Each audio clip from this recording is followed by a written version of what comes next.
নদিয়া হিতৈষী রাজন কৃষ্ণচন্দ্র নাম, আর প্রজান হিতৈষী রাজন কৃষ্ণনগর ধাম।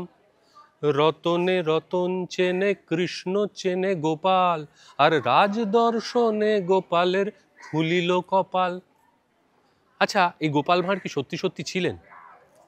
কি জানি, জানবো আজকের এপিসোডে। নদিয়ারাজ কৃষ্ণচন্দ্রের যে রাজসভা, সেখানে তো উনি নবরত্ন সভা বসিয়েছিলেন।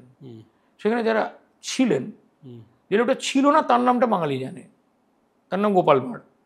গোপাল ভাঁড় ছিলেন না? শুধু নবরত্ন সভায় যে উনি নেই তা নয়, তুমি শুনলে আশ্চর্য হবে যে কৃষ্ণচন্দ্রের যিনি অন্যতম চাটুকার লেখক, তিনি হচ্ছেন অন্নদামঙ্গলের কবি রায়গুণাকর ভারতচন্দ্র। তিনি কৃষ্ণচন্দ্রের কোর্টের লম্বা বিস্তারিত ডেসক্রিপশন দিচ্ছেন, কে আছেন, তিনি কে, তিনি কি করেন। তাতে ডাক্তার, ইঞ্জিনিয়ার, জরিপ করার লোক, বড় কোষাধ্যক্ষ সব আছে। গোপাল নেই। গোপাল নেই। গোপালের ঐতিহাসিক অস্তিত্ব ঐতিহাসিকরা স্বীকার করেন না।